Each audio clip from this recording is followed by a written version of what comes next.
जय माता दी। आज नवरात्रि का 9वां दिन और 9वें दिन हम माता सिद्धिदात्री की उपासना करते हैं। ये माता समस्त सिद्धियों को प्रदान करने का सामर्थ्य रखती हैं। और अभी तक तो हमने देखा कि माँ आदिशक्ति शिव को पति पाने के लिए तपस्या कर रही हैं और उन्हें पति रूप में प्राप्त करती हैं, क्योंकि शिव और शक्ति के मिलन से ही सृष्टि का पालन, उत्पन्न होना और संहार होना, ये तीनों क्रियाएं होती हैं। लेकिन माता सिद्धिदात्री ऐसी माँ हैं कि भगवान शिव को भी सिद्धियों की प्राप्ति करने के लिए इनकी उपासना करनी पड़ी। अब आप विचार करिए कि जहाँ माँ अभी तक शिव की उपासना करती हैं, अब शिव भी सिद्धियों को पाने के लिए माँ की उपासना कर रहे हैं।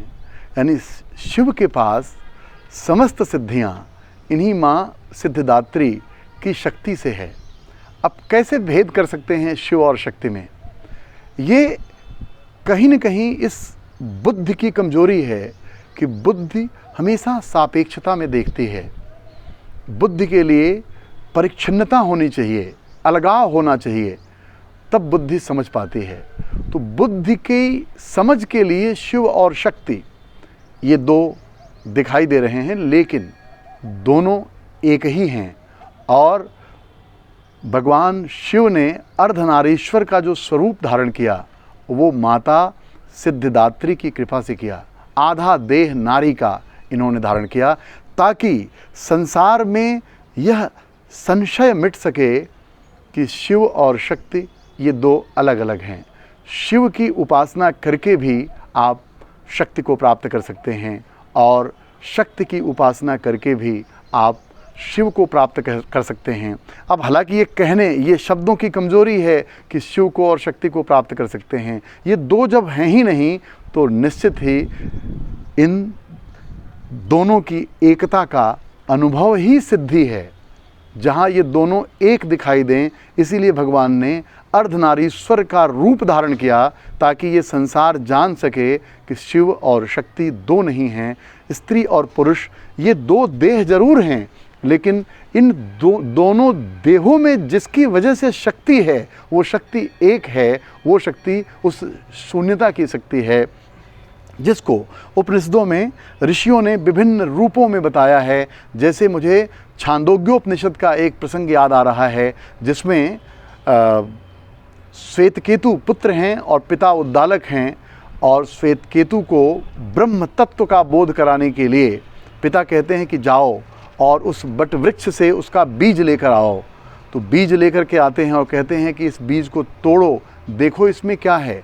तो जब बीज को श्वेतकेतु तोड़ते हैं तो देखते हैं उसमें शून्य है, कुछ भी नहीं है। कहते हैं देखो इसी शून्य से ये बीज बना है, इसी शून्य से इस बीज में इतना बड़ा वट वृक्ष समाहित है।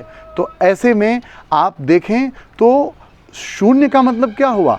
शून्य का मतलब हुआ जिसमें सब समाया हुआ है। ऐसे ही जैसे कहते हैं ना कि आकाश तत्व प्रथम तत्व है पंचमहाभूतों का, तो पंचमहाभूतों के जो चार महाभूत हैं उन सब में आकाश समाया हुआ है। तो ये सिद्धिदात्री माता शिव को सिद्धि प्रदान करती हैं, जबकि अभी तक माँ शिव की उपासना कर रही थीं और शिव को सिद्धि प्रदान करती हैं। तो शिव ने अर्धनारीश्वर का रूप लेकर के ये बताया कि शिव और शक्ति के बीच कोई भेद नहीं है, दोनों एक ही हैं। और इस एकत्व की अनुभूति के साथ हम अपने जीवन की समस्त सिद्धियों को प्राप्त कर सकते हैं।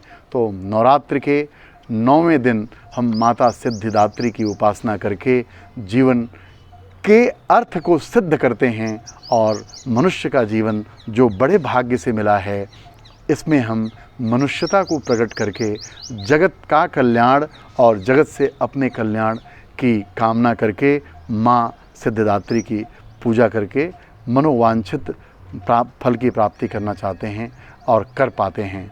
जय माता सिद्धिदात्री, जय माता दी।